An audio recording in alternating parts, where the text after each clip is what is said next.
اگر نیت خالص ہو اللہ تعالیٰ کے ہاں اجر کے معاملے میں کوئی کمی نہیں ہے۔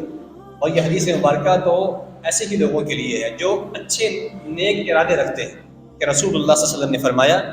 جب آپ غزوہ تبوک سے واپس پلٹ رہے تھے، اب غزوہ تبوک کے لیے رسول اللہ صلی اللہ علیہ وسلم نے مدینہ سے 600 کلومیٹر کا سفر کیا اس زمانے میں، یعنی یہاں سے ملتان کا سفر کیا، تقریباً اتنا بنتا ہے۔ اور پھر یہ سفر گھوڑوں پر ہوا، اونٹوں پر ہوا، اور بعض لوگوں نے پیدل بھی یہ سفر کیا، اور شدید ترین گرمی کا موسم تھا۔ اتنے مشقت والے سفر سے جب آپ واپس پلٹے ہیں تو واپسی کے سفر میں آپ نے یہ بات ارشاد فرمائی، صحابہ کرام کو خطاب کیا، فرمایا کہ لوگوں مدینہ کے اندر بعض ایسے لوگ موجود ہیں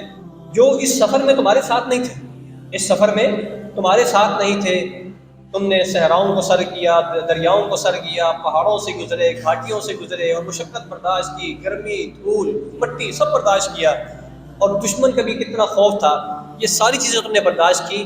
لیکن کچھ لوگ ایسے تھے جو مدینہ کے اندر موجود تھے، تمہارے ساتھ نہیں تھے، حقیقت میں تمہارے ساتھ نہیں تھے،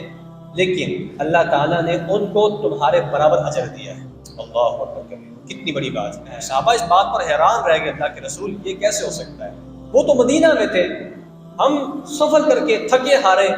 اور بالکل تھکاوٹ سے چور ہو کے واپس پلٹے ہیں، وہ مزے سے مدینہ میں بیٹھے ہیں، ہم وہاں سے آ رہے ہیں، آپ کہتے ہیں کہ وہ ہمارے ساتھ اجر میں برابر کے شریک ہیں، یہ کیا بات ہے؟ سمجھ نہیں آ رہی۔ تو اللہ کے رسول نے فرمایا ان لوگوں کو ان کے عذر نے مدینہ میں روکا ہوا تھا، وہ جان بوجھ کر مدینہ میں نہیں رہے، کسی کی کوئی مجبوری تھی، کوئی بیمار تھا،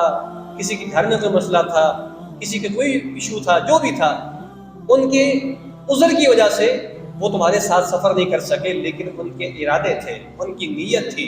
ان کی سوچ تھی کہ کاش ہمارا یہ عذر نہ ہوتا، ہم بھی اس جنگ تبوک کے سفر میں رسول اللہ صلی اللہ علیہ وسلم کے ساتھ